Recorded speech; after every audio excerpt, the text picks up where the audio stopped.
미국 정부가 한국을 민감 국가로 분류했다고 공식 확인했습니다. 국가 안보나 핵 비확산, 지역 불안정 등을 이유로 원자력이나 에너지 또는 첨단 기술 협력이 제한되는 국가를 미국 에너지부는 민감 국가로 분류하는데요. 그렇다면 미국은 왜 동맹국인 한국을 여기에 추가한 걸까요? 국내외 전문가들은 그동안 미국의 신호가 여러 차례 있었다고 보고 있습니다. 국립외교원 전봉근 명예교수와 이 내용 짚어보겠습니다. 안녕하십니까? 안녕하세요. 예, 먼저 교수님 개념 정리부터 한번 할게요. 미국이 왜 이 민감 국가라는 것을 분류하는지 여기에 한국이 처음 포함된 건가 싶기도 하고요. 이 부분부터 간략히 좀 짚어주실까요?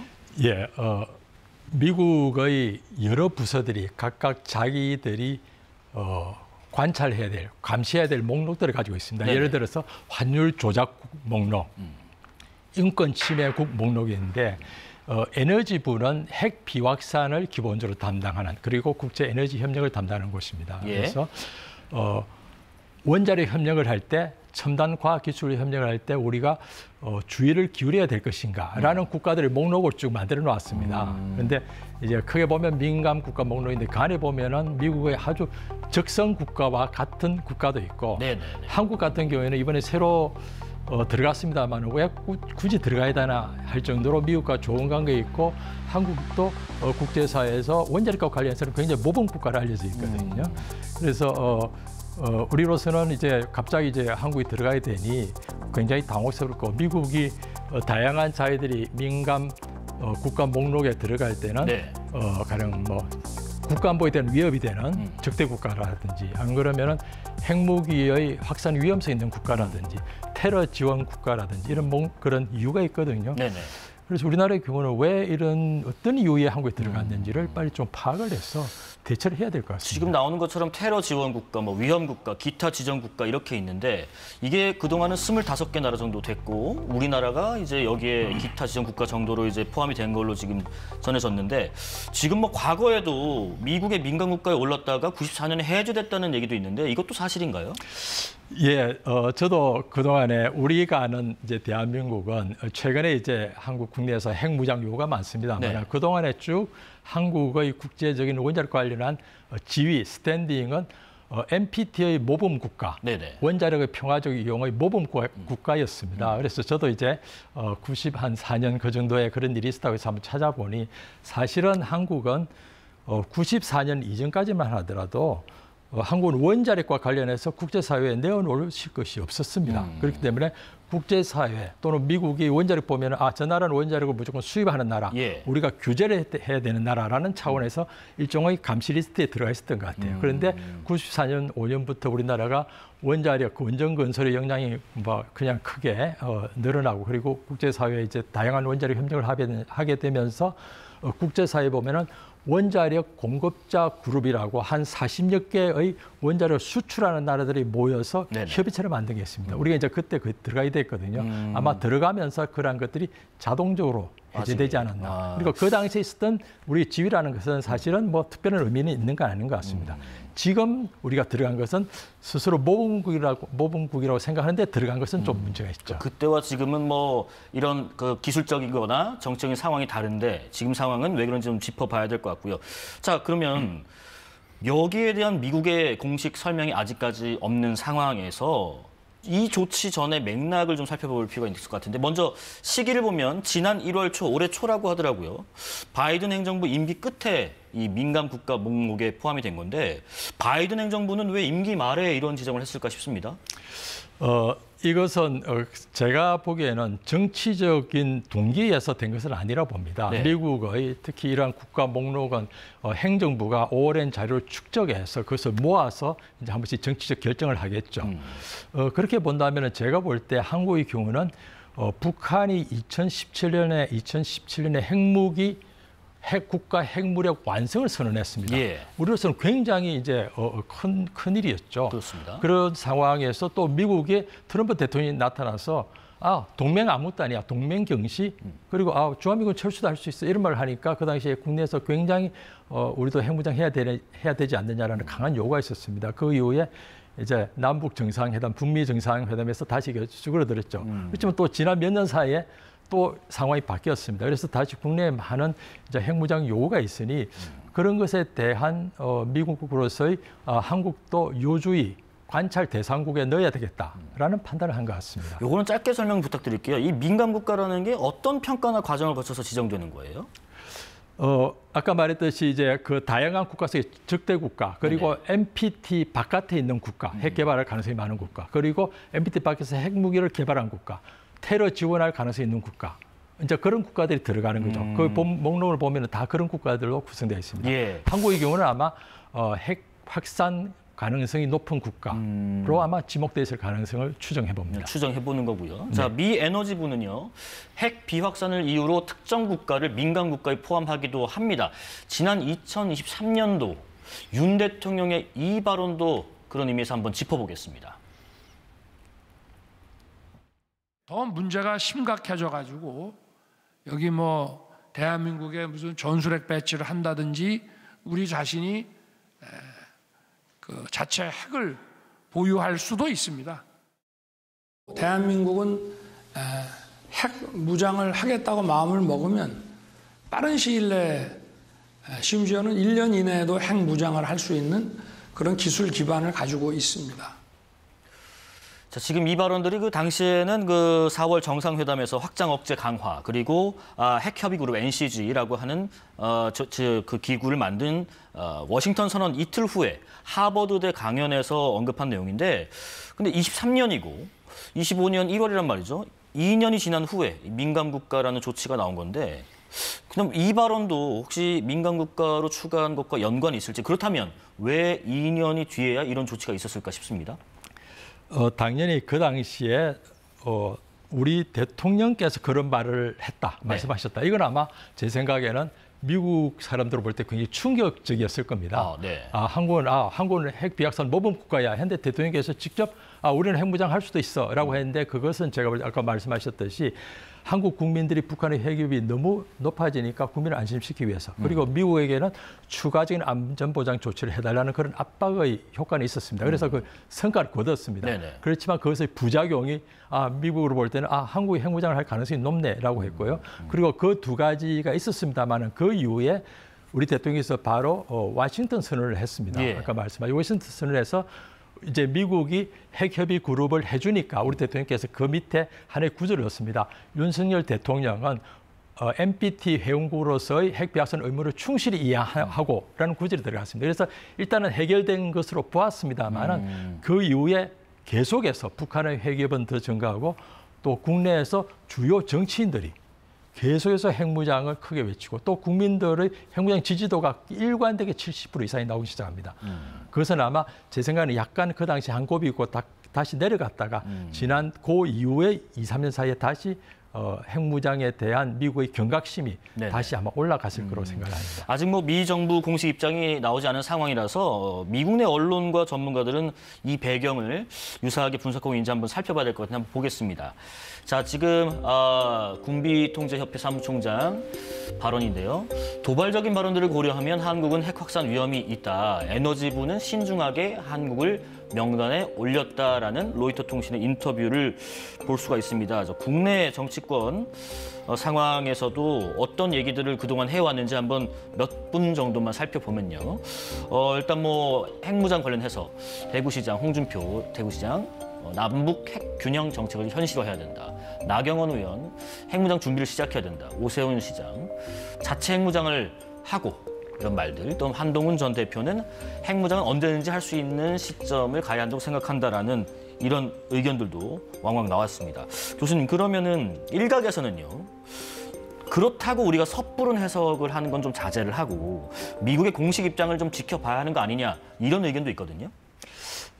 우선 그런 한국의 주요 정치인들, 특히 여당 정치인들이 핵무장에 대해서 저렇게 발언을 조금 이렇게 과대 포장하는 발언을 한 것은 분명히 미국한테 경각심을 주었을 겁니다. 그런데 앞으로 이제 4월 달 돼서 그러한 조치가 확정되느냐 안 되느냐라는 것은 두고 봐야 되겠습니다만은 이로 인해서 미국의 한국의 그 핵 확산 위험성에 대한 경각심을 우리는 좀 관리할 필요는 있는 것 같습니다. 그렇지 않는다면은 혹시 이번은 어떻게 될지 모르겠습니다만은 그러한 사태가 또는 더 심각한 사태가 일어날 수 있는 여지는 항상 있게 되는 것이죠. 자, 어쨌든 민감 국가로의 지정은 이미 이뤄졌고요.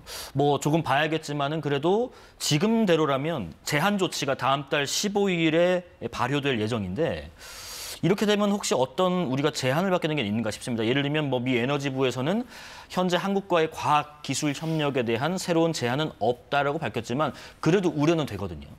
당연히 우려할 일이죠. 예. 당연히 우려해야 됩니다.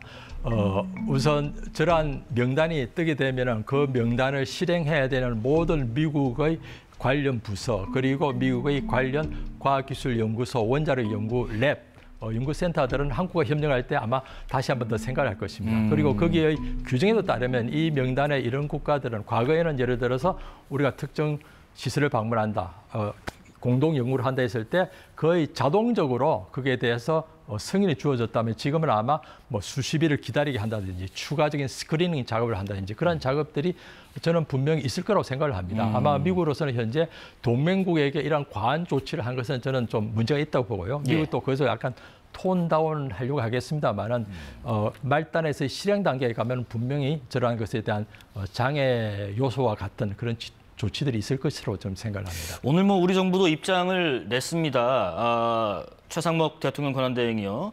관계 기관들이 미국 측에 적극 설명해서 과학기술이나 에너지 협력에 부정적인 영향이 미치지 않도록 할 거다라고 언급을 했는데 미 에너지부도 이제 뭐 목록에 포함됐다고 해서 반드시 뭐 미국과 적대적인 관계가 있는 건 아니다, 의미하지 않는다고 밝혔는데요. 아까 말씀하신 것처럼 뭐 이 의미는 그러면 같은 민감 국가 목록에 들더라도 테러 지원 국가나 위험 국가와는 또 다르게 인식을 한다.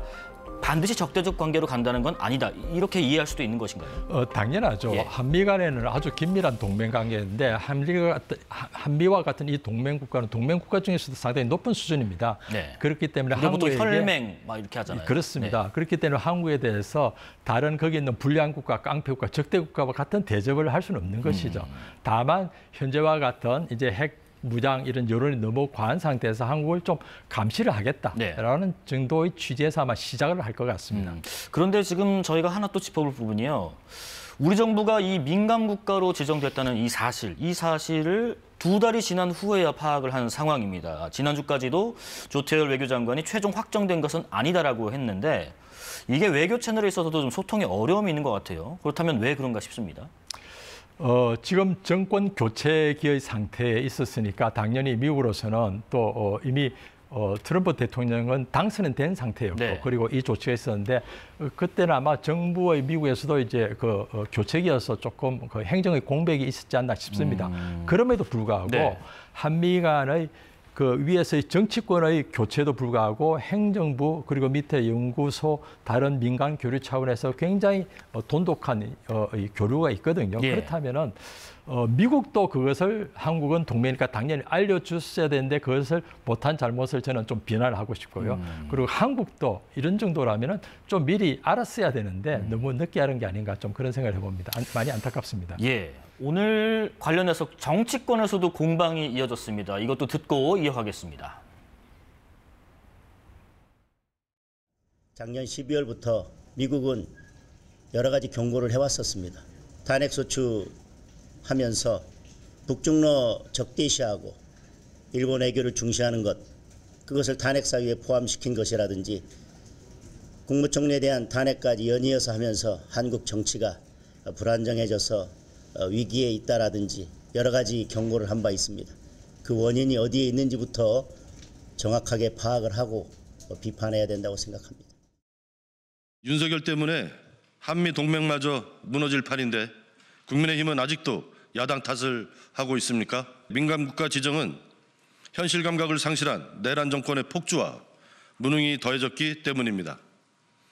윤석열과 국민의힘은 하루가 멀다고 핵무장을 부르짖으며 민감국가 지정을 자초했습니다. 지난 1월 초 미국 정부가 대한민국을 민감국가로 지정했는데 2달이 넘도록 이 사실을 모르고 있었습니다. 지금 뭐 정치권에서는 서로의 탓을 하고 있습니다. 이게 근데 또 외교 사안이고 또 경제, 산업까지 이을 수 있는 부분이기 때문에 정치권이 좀 국력을 모아야 하지 않을까 싶은데 어떤 대응부터 마련을 하는 게 좋을까요? 우선 사실은 뭐 이로 인해서 대한민국이 뭐 까랑까랑하는 큰일은 없을 거라고 생각합니다. 그럼에도 불구하고 이 한국호의 밑바닥에 조그만 구멍이 하나 생겼어요. 그리고 물이 막 들어옵니다. 그렇다면 제가 볼 때 여야 정부는 모여서 어떻게 할 것인지라는 대응책을 만드는 게 우선돼야 되는데 제가 볼 때 지금 저런 정치적 공방은 굉장히 억지적인 정치적인 논쟁이거든요. 네. 사실 현상보다 더욱더 과장된 저를 공격을 하는데 그거는 뭐 일부 사람들은 하면 모르겠습니다만 좀 더 책임 있는 정치인들이라면 모여서 머리를 맞대고 지금 뭐 여야정 협의회라는 게 있다고 하는데 그렇다면 여기에서 누가 책임지고 이걸 해결할 것인가? 라고 좀 문제의 해결에 지금 좀 집중할 때가 아닌가. 그리고 문제 해결이 난 다음에 그다음에 누구의 잘못인가를 따져도 되지 않을까 그런 생각을 해봅니다. 혹시요. 특히 이와 관련해서는 현재 에너지고 비확산 문제이기 때문에 우리로서는 이제 산업부의 주무도 아닙니다. 이것은 산업부는 이제 우리는 원자력 발전소를 갖고 있지만은 그보다도 좀 더 군축 비확산, 핵 비확산 이런 것도 외교부의 업무거든요.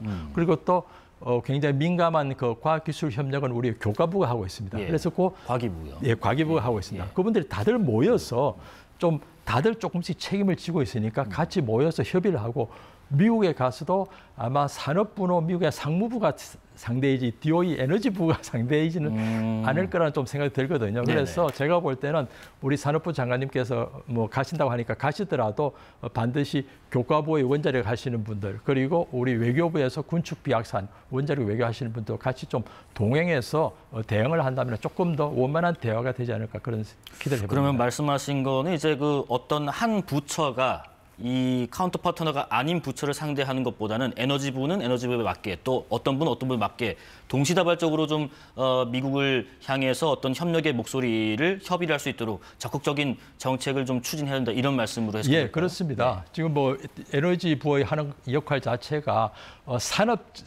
산업적인 원자력 발전을 하는 곳이 아니고 원자력 R&D 그리고 민간 기술 협력 그리고 군축, 핵무기를 다루는 것이거든요. 그렇다면 제가 볼 때 뭐 교과부라든지 산업부라든지 외교부가 조금 더 공동대응을 하는 게 좋을 거라는 그런 생각이 듭니다. 혹시요. 지금 일련의 이런 상황들이 국내의 어떤 탄핵 정국으로 대표되는 이런 정치 상황도 민간국가 지정에 일부 영향을 준 바가 있을까 싶기도 합니다. 최근에 미국의 미국 연구자들이 이렇게 민주주의가 불안정한 국가가 핵 개발을 하려고 하는데 너무 위험하지 않느냐라고 하는 논문을 몇 편을 쓴 것을 보았습니다. 네. 그럼에도 불구하고 저는 이러한 이 민간 국가 지정이라는 것은 상당히 오랜 기간 동안 자료가 축적이 되고 그것을 내부 검토를 거쳤기 때문에 현재의 탄핵 정국이 직접적인 영향을 주지는 않았을 거라고 봅니다. 다만 이것을 하는 과정에 한국의 탄핵 정국이 나타나니까 한국 굉장히 위험한데 민주 통제가 불안정한데 국가 통제가 어떻게 되지라는 것들이 아마 그런 실무자들에게 좀 추가적인 우려를 뭐 제공했을 거다 이런 정도는 추정을 충분히 할 수 있습니다. 네, 뭐 시기적으로는 지난 바이든 행정부 1월 초에 지정이 됐다고 하지만 어쨌든 지금 새 정부가 행정부가 들어섰고요. 앞으로 남은 협의 과정이 있을 겁니다. 4월 15일 전에요. 여러 가지 협의 중에서 반드시 정부가 놓치지 말아야 될 부분이 있다면 어떤 부분에 좀 집중을 해야 될까요? 우선 제가 볼 때는 이러한 그 목록이 한번 등재되면 아마 빼기도 어려울 것 같아요. 그래서 우선은 등재되지 않도록 그러니까 확정되지 않도록 하는 게 좋겠고요. 그리고 우리 국내에서 다양한 좀 이러한 핵무장론 그리고 정치인들의 핵무장에 대한 발언 등이 문제됐다면 그것에 대해서 국내적으로 우리가 좀 어떻게 대처를 할 것인가. 그러니까 국내적인 대처 플러스 미국 정부의 그런 게 대처에 대해서 조금 우리가 그런 조치를 취해야 될 것으로 봅니다. 특히 지금 한미 간에는 다양한 뭐 방산 협력, 조선 협력, 그리고 원자력 협력 등등이 많은 협력 과제가 모여 있고 그것은 상호 간에 유익한 것이거든요. 그런데 이러한 것들이 아마 한미 간에 서로 만약 이런 일이 지정이 되면 한국의 미국에 대한 불신이 높아질 것입니다. 그것은 미국도 원치 않는 것이거든요. 그래서 한미 관계의 좀 건전한 발전, 깊은 발전을 위해서 제가 볼 때 미국도 좀 재고를 하고 한국도 미국의 핵 비확산 정책의 아주 엄격함에 대해서 조금 더 깊은 이해가 필요하다. 그런 생각을 해봅니다. 어쨌든 제일 중요한 거는 남은 기간이라도 이름을 안 올리는 게 제일 좋겠고요. 그렇지 않더라면 국내적인 대화의 지혜를 모아서 어쨌든 미국도 우리와 사이가 틀어지는 것을 굳이 원치 않을 것이기 때문에 어떤 우리의 비확산 정책에 대한 이해를 조금 더 우리가 적극적으로 할 필요가 있다는 말씀이신 것 같습니다. 자, 지금까지 국립외교원 전봉근 명예교수와 미 에너지부의 민감국가 지정 배경에 대해서 분석해봤습니다. 고맙습니다.